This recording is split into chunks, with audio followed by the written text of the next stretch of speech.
So marbling, what is it and why do you do it? Well, it's just a paint technique that gives you a little bit of variety in texture to a final paint finish. You can do it in a number of ways, and I've tried 3 here. Some work slightly better than others, but they all worked. But first, spoons, the secret ingredient to any paint test. Also, I'm told. I bought these 1,000 spoons when they said they were going to get rid of plastic cutlery. Never opened them.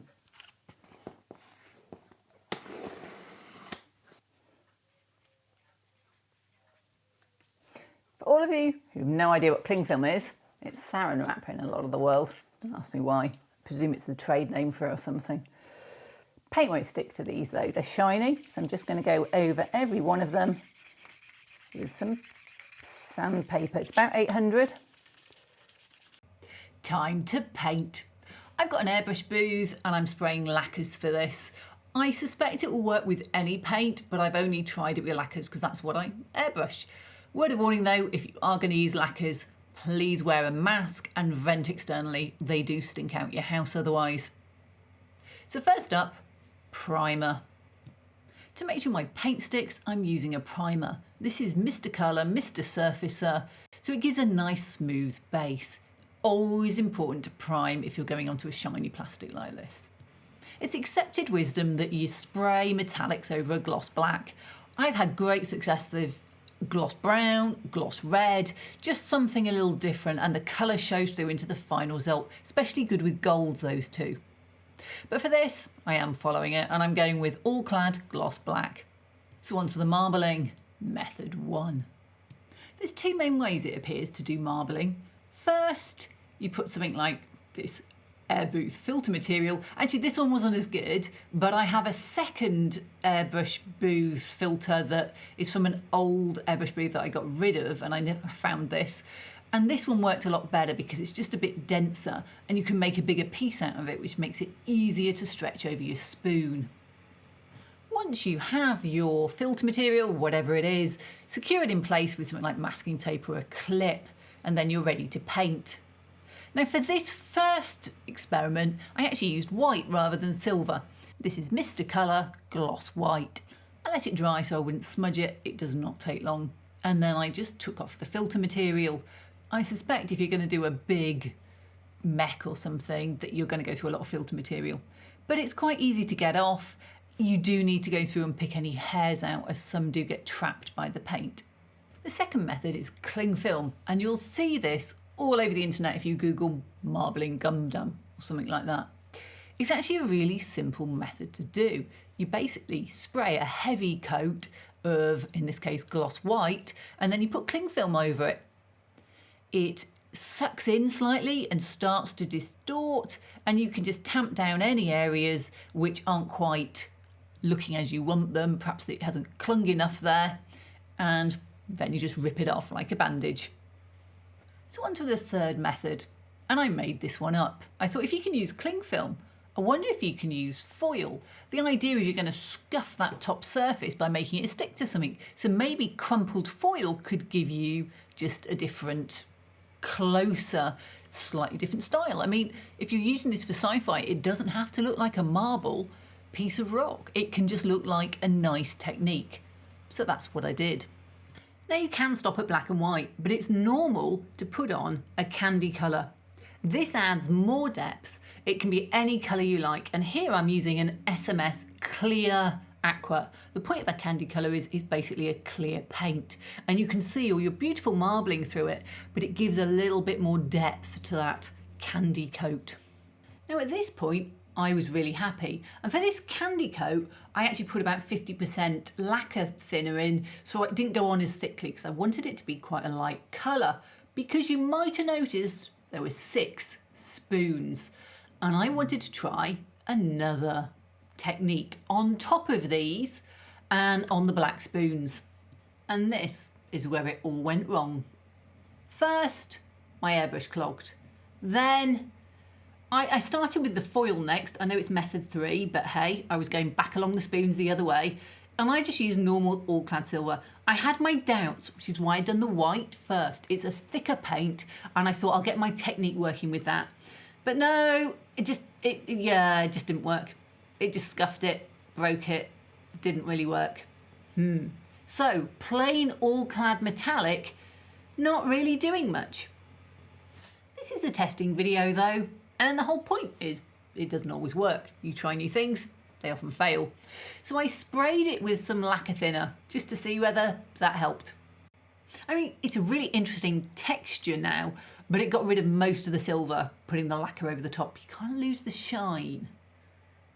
Not to be defeated, I scrunched up some more foil and had a go on the one that I'd done with the white paint. And this time I added in a large amount of levelling thinner, almost 2/3 levelling thinner to the silver, and as if by magic, it worked. Now this is Mr. Colour Levelling Thinner, Mr. Levelling Thinner. And it's got a bit of a retarder in there. So it just makes the paint not dry as quickly, which is just what you need. Great, now we've got the metallic dialed in.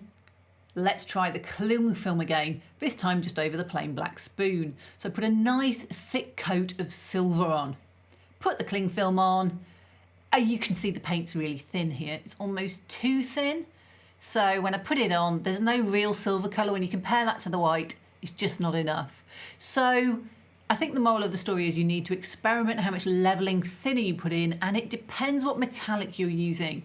If you're using a really thick Tamiya type of metallic or acrylic type, then you probably have a very different ratio of everything compared to if you're doing a lacquer, which are a lot finer particles.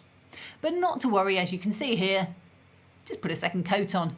Wait for it to dry. And I probably haven't said this enough. Wait quite a while between each of the lacquer layers to dry, or you'll just pull the layer beneath off, because lacquer will melt layers beneath it, which is part of the charm of this technique, but you don't want to go back down to your bare spoon. But I wasn't done. I wanted to try silver over the white cling film. Now bear in mind it's got a little bit of that clear coat on there, and it doesn't matter if there's not so much depth because we've already got that white beautiful coat underneath, and the white is just a thicker paint, which is why it works so well.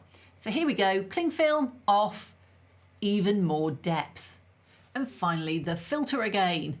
This is really simple, it doesn't matter how much thinner you've got in, you're just spraying silver, but that green one, just not enough filter. It kind of sucked. Needs a lot more.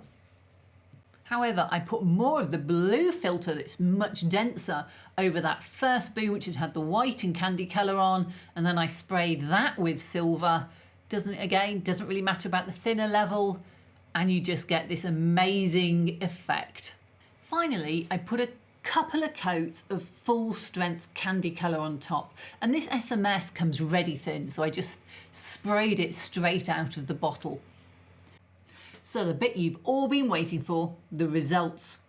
Now first up, I'm going to start with the one that I think is actually the easiest to get consistent results on, and that's the blue filter material. Apparently you can use bounce, you know, the sheets you put in your washing machine or tumble dryer or whatever it is. I think it's easiest because you can see exactly the result you're going to get by where you put the filter material before you spray. And if you build up the two layers like I did here, the white and the silver, it's stunning. But if you just do it as one layer, like when I had the white only, it's also stunning. And the green filter. Nothing much good to say about that one. Let's get rid of it. So next up, cling film.